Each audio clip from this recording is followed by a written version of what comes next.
안녕하세요. 김동섭입니다. 6월 7일 아침 시황 하도록 하겠습니다. 지난주 금요일에 미국 시장은 그 5월 고용보고서가 발표됐죠. 그 고용보고서가 시장보다 적게 나왔습니다. 적게 나오면서 상승 마감시키는 상황이죠. 사실 고용은 늘어날수록 좋은 거죠. 근데 이제 인플레이션 우려가 있기 때문에 이 인플레이션 우려를 뭐 완화시켰다 뭐 이런 생각을 하게끔 유도된 거죠.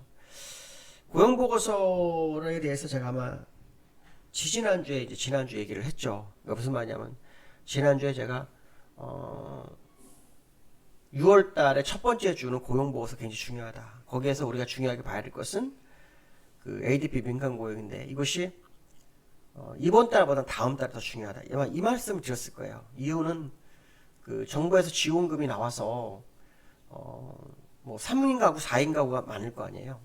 그러면 딱 한 달에서 두 달 정도 쉴 수 있다고 판단을 했고, 그렇게 되면은 4월, 5월 지난 이제 6월 고용지표가 7월에 나오잖아요. 그러니까 그게 아주 중요하거든요. 그게 정상적일 거다. 실제로 지원금이 나오면 그 지원금을 좀 이렇게 아껴 쓰면서 직장을 다니는 게 정상인 것 같은데, 코로나 때문에 그런지 모르지만 직장 아예 구하지도 않고 휴식을 취한 가구가 굉장히 많았었던 것 같습니다. 그로 인해서 일단 뭐 고용지표가 늘지 않았고, 그것이 이제 시장의 뭐 인플레이션이나 경기 과열에 대한 우려를 약간 잠식시키는 그런 상황이 연출된 건데요.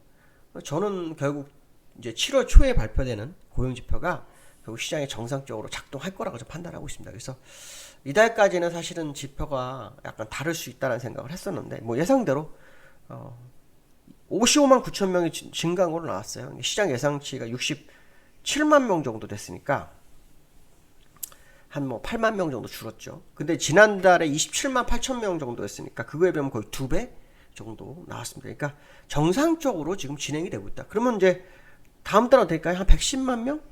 120만 명 이렇게 나오겠죠. 예. 왜? 돈 다 썼으면 나와야죠. 뭐 추가로 돈으로 지급해주는 상황이 아니기 때문에 돈을 다 쓰면 나와야 되는 겁니다. 물론 뭐 실업수당을 또 받아서 버티려고 하는 사람이 있을지 모르겠지만 어쨌든 정상적으로 아마 돌아갈 겁니다. 왜냐하면 지금 코로나도 미국에서 확진자가 10,000명 밑으로 떨어졌어요.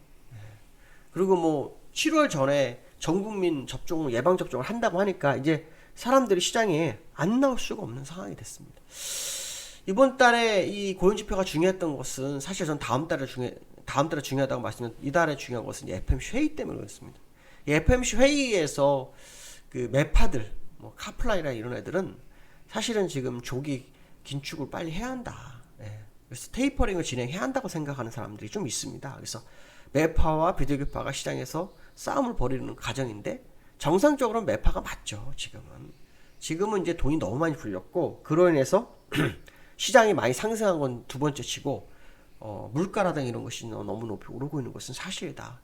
그렇다면 결국 언제든지 경기부양책이 줄어들 수 있는 건 사실이다는 생각을 해야 될 것 같고 그것이 그 시점의 싸움일 거다 이런 해석을 좀 해봐야 될 것 같고요. 연준 당국자들은 뭐 일부들은 완화적 기조를 유지하고 있다 그러는데 어떤 것이 옳은지는 좀 지켜봐야 될 것 같습니다. 자, 기술적으로 좀 보면 사실 금요일날 올랐지만 다우의 차트를 보시면 5거래일 사이 하루는 쉬었죠. 4거래일 동안의 고점 부분을 메워준 거에 불과한 겁니다. 그러니까 변화는 없었습니다. 변화는 없었고 주봉도 역시 추세선에 걸쳐있는 상황 못 넘어갔고요. 나스닥 좀 보겠습니다. 나스닥도 종합도 보시면 주봉이 아래꼬리가 생겨서 5주선 위에 있지만 일봉 상태를 보시면은 그냥 뭐 요 4거래일 동안 제자리 오름을 한 겁니다. 그러니까 추가 하락을 안 했을 뿐이지 더 올라가지도 않고 제자리에서 멈춘 미국장이었다. 거기에 비해서 이제 아시아 시장이 많이 변화가 좀 있었는데 그러다 보니까 이제 미국장이 2, 3일 전 거 생각 안 하고 금요일 거만 생각하니까 야 이거 월요일날 한국장 엄청 뛰겠는데 이런 생각 할 수 있죠. 저도 지금 그 생각을 하니까요. 그럴 수밖에 없습니다. 그게 심리적인 부분이라서 그건 어쩔 수가 없습니다. 그런데 이제 비교를 해보면 우리나라 시장은 지난주 5일 동안 상승을 했어요. 하루 빼놓고는 다 상승을 했어요. 그러니까 여기서 지금 보시면 이제 저점이 얼마냐면 3,170에서요. 3,258이에요. 그러니까 100포인트? 80포인트가 오른 거예요. 4거래일 동안. 80포인트가 올랐는데 미국과 우리하고 같다 생각하는 건 다르죠. 물론 우리나라는 지금 추경 얘기가 나오고 있어요. 약 30조 정도? 추경한다고 하죠. 재난지원금. 재정 건전성에 문제가 있는데 일단 뭐 세수가 뭐 32조가 남는 되죠. 그걸로 가지고 하겠다고 하는데 무엇이 옳은지 모르겠어요. 특히 뭐 여당에서 그 양도소득세하고 뭐 이런 거 조금 뭐 완화를 좀 하겠다 뭐 이런 느낌이 좀 나오고 있어요. 아마 그런 게 또 시장에 반영이 됐을까라는 생각도 들고 있지만 어쨌든 이제 제가 말씀드리고 있는 요지는 그거예요. 미국과 우리나라는 키가 높이가 너무 다르다. 미국은 아직 고점에서 눌려있는 상태고 우리는 고점에 다 와 있는 상태고 어떤 것이 옳은지는 좀 더 지켜봐야 되겠다. 뭐 이런 얘기를 해드리고 싶습니다. 두 번째로는요. 개미하고 기관이 이달 들어서 반대행보를 해요.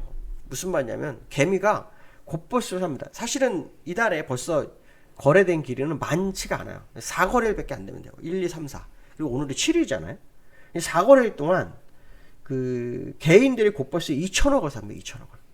그 다음에 기관이 레버리지를 860억을 삽니다. 그러니까 완전히 지금 개인들은 이때까지 지난달까지는 뭐 샀어요? 삼성전자를 샀잖아요. 삼성전자를 그냥 엄청나게 사가지고 막 삼성전자 대주주가 돼가고 있는 게 개인들인데 그들이 갑자기 곧버스에 배팅을 시작합니다. 물론 뭐 삼성전자나 SK 하이닉스의 산 거에 비하면 금액은 크지 않습니다. 근데 바로 이쪽에 진입을 시작했다는 거예요. 그것도 4거래일 만에 한 2천억이 들어왔다. 이것은 이제 시장의 방향성이 바뀌나라는 생각도 한번 해봐야 된다. 이렇게 봐야 되겠죠. 물론 기관들은 지금 3,700까지 갈 수 있다고 하고 이번 주에 뭐 3,300 돌파 여부를 뭐 얘기하는 기관들도 굉장히 많습니다.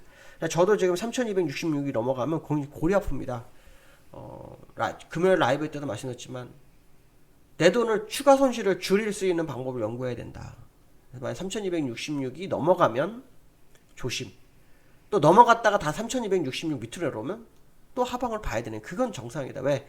이 자리는 굉장히 중요한 자리라는 것을 제가 여러 번 반복해서 드렸고 기술적으로도 확인을 좀 시켜드렸어요. 그러니까 그 부분 잊지 마셔야 될 것 같고 그렇기 때문에 지금 이달 들어 기관과 개미의 모습을 보면서 여기서 이제 중요한 것은 캐스팅보드가 사실 캐스팅보드라고 할 수 없죠. 외국인이 어떤 쪽에 손을 들어주냐의 싸움이 아닌가 생각이 듭니다.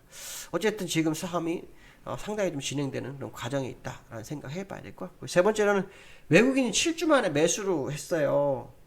이걸 가지고 이제 기관이 됐냐 안 됐냐 되는 거냐 안 되는 거냐 이런 생각을 해볼 수 있을 것 같습니다. 외국인이 9천억 정도를 매수 우위로 바뀌었습니다. 특히 삼성전자, SK 하이닉스로 많이 샀죠. 그러니까 이게 지금 그래서 제가 좀 아까 두 번째로 말씀한 것처럼 삼성전자나 SK 하이닉스가 개미가 팔았다고 했는데 기관들에게 손을 들어줄 거냐 개미에게 손을 줄 거냐 그거를 이제 외국인이 달려있는 상황이 돼버렸다. 원래 개미하고 기관이 같이 움직이는데 개미하고 기관이 다르게 움직여버렸단 말이에요. 그러니까 이제는 외국인이 어느 에 줄을 서느냐에 따라서 달라지는 그런 상황이 된 거 아니냐 이런 생각을 해봐야 될 것 같습니다. 일단 3266은 뭐 기술적으로 요 고점이기도 하지만 연봉에서도 추세선에 걸쳐있는 자리예요. 그 자리가 돌파가 되면 사실은 답이 없죠. 정말 어디까지 가야 될지 잘 모를 수 있습니다. 어쨌든 오늘 국내 시장은 그 미국 영향을 받을 건지 아니면 우리가 먼저 4일을 상승했기 때문에 별도의 움직임을 보일 건지 좀 따져봐야 되는데요. 원달러가 야간에서 약 6원이 내려왔어요. 그리고 1110원대에서 끝나는데 저점 대비로는 5원 위니까 사실 원달러 올라오는데 주가는 더 올랐기 때문에 그걸 보면은 좀 원달러도 별로 의미가 없을 것 같다는 생각도 드는데요. 한번 뭐 그 부분을 봐야 될 것 같고요. 중요한 것은 뭐냐면 지금 이 자리에서 이번 주가 만기가 있습니다. 만기. 이번 주가 만기 때는 시장이 항상 다르게 움직이는 경향이 있습니다. 만기는 만기 포지션 들어가는 경우가 굉장히 많은데 만기 포지션상으로 보면은 지금 그 기관들은 지금 하방 쪽에 베팅했어요. 콜 매도 쪽이거든요. 콜 매도 풋 매수 풋이 412까지요. 근데 외국인은 풋 매수 콜 매수 매도 콜 매도 이렇게 돼 있는 상태예요. 그러니까 437 정도까지 나오는데 어쨌든 제가 볼 때는 여기서 싸움을 어떤 식으로 가져갈지 그러니까 435까지가 나는 게 귀죽 갈 거냐 말 거냐 그러니까 기관들 입장에서 손해가 났죠. 그러니까 기관들이 아마도 싸움을 어떤 식으로 끌고 갈지 봐야 되겠습니다. 그래서 이번 주는 만기라는 것을 염두에 둡니다. 만기는 의외로 외부 변수의 영향을 별로 안 받았고 방향 들어갔었다. 그렇다면 지금 435까지 잡고 있는 외국인이 조금 더 올리려고 할 거냐, 아니면 그래도 외국인은 풋 쪽으로 좀 또 사놨단 말이에요. 그러니까 기관의 콜매도 쪽이냐. 그럼 이거를 전체적으로 보면은 양쪽 위너가 되려면 내려가고 콜매도 쪽이 먹고 풋매수 쪽이 먹는 뭐 이런 구조가 맞을 거예요. 그럼 개미만 망가지는 뭐 이런 구조도 될 수 있거든요. 그래서 이번 주 뭐 만기주인데 어쨌든 미국장의 영향을 받은 국내장, 상방을 보시는 분 입장에서 굉장히 여유롭겠지만 하방 보시면 굉장히 긴장되는 시간입니다.